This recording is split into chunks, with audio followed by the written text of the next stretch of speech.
8:30 को आपका एक्सीडेंट होता है और 9 o'clock आप मेंस की एग्जाम देने जा सकते हैं। इंटरव्यू से पहले 1 महीने तक आप हॉस्पिटलाइज्ड है और उससे 1 वीक पहले आप दिल्ली जाके उसकी प्रिपरेशन कर सकते हैं। तो luck has to come with you, उसको आना पड़ेगा और आपको आईपीएस बनाना पड़ेगा।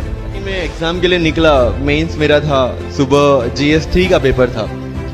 8:30 को मेरा स्कूटी स्लिप हो गया, मेरा लिगामेंट इंजरी हो गया, लेफ्ट हैंड में इंजरी था, सीट से ब्लीडिंग हो रहा था। लेकिन मेरे पास 2 ऑप्शन थे।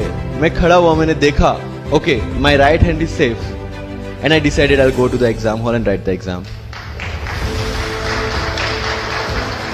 मेरे पास 2 ही ऑप्शन थे, या तो मैं वहां से उठ के रोने लगूं, यार मेरे साथ ही ऐसा क्यों हुआ, मेरा एक्सीडेंट हो गया, मेरा मेंस खराब हो गया और हॉस्पिटल जाओ, या दूसरा ऑप्शन था कि मैं देखूं कि मैं 3 घंटे और सरवाइव कर सकता हूं। हाँ कर सकता हूं।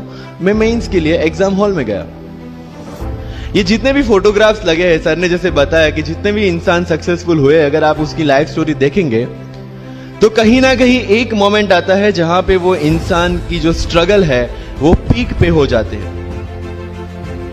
वो इस मोमेंट पे आपको डिसाइड करना है कि आपको वहां से यू टर्न लेना है या आपको वहां से आगे निकलना है। इन सब लोगों ने डिसाइड किया कि उनको वहां से आगे निकलना है। एंड दैट इज द फंडा ऑफ लाइफ। सक्सेस उन्हीं को मिलता है जो इस स्ट्रगल वाले मोमेंट से आगे निकलने की सोचता है। जब भी आपको लगे कि आपके सिर पे बहुत मुसीबत है, जब भी आपको लगे कि आप हर तरह से गिर चुके हैं, जब भी आपको लगे कि आपके पास कोई ऑप्शन नहीं है, तब एक चीज आप अपने दिमाग में लाइएगा कि यही मोमेंट है जहां से आपकी तकदीर बदलने वाली है।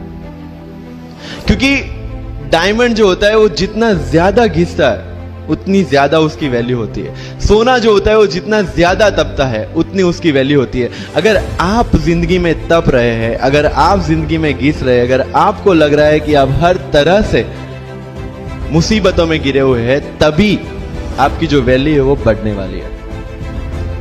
और यही मेरा एटीट्यूड रहा है। लोग बोलते हैं कि तुम्हारी फाइनेंशियल कंडीशन ठीक नहीं थी, पापा इलेक्ट्रिशियन थे, मम्मी हाउसवाइफ थी, डायमंड के कारखाने में काम करती थी, उसके बाद उन्होंने मैरिज में रोटियां बनाने का काम किया और उस तरह से मैं पढ़ा।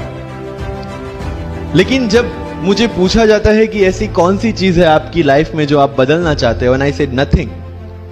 क्योंकि अगर वो चीजें नहीं होती मेरी लाइफ में तो शायद आज आपके सामने में नहीं होता।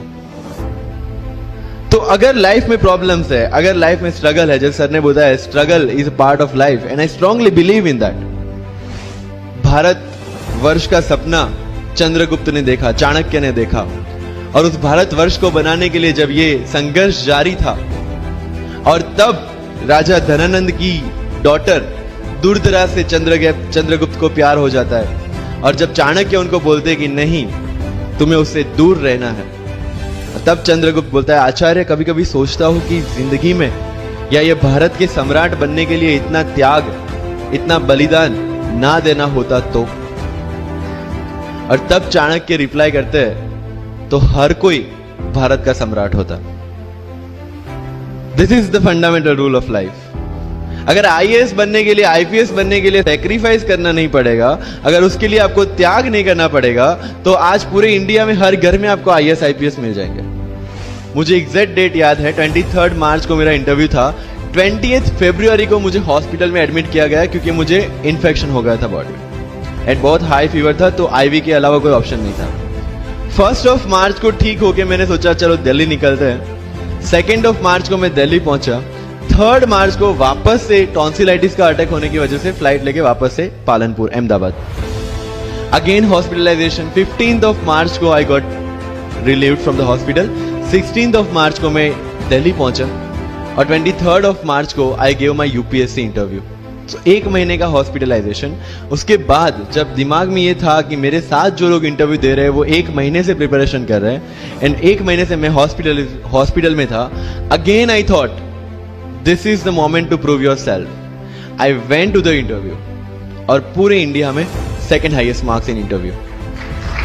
आज भी दुनिया जब ये मानती है कि सिर्फ औरतें अच्छा खाना बना सकती है, हमारे सामने संजीव कपूर जिन्होंने पूरी दुनिया को भारत का स्वाद चखाया। आज भी अगर दुनिया ये मानती है कि अकेले इंसान से कुछ नहीं हो सकता, हमारे सामने महात्मा गांधी जो अकेले चले थे और पूरा देश उनके पीछे चला था।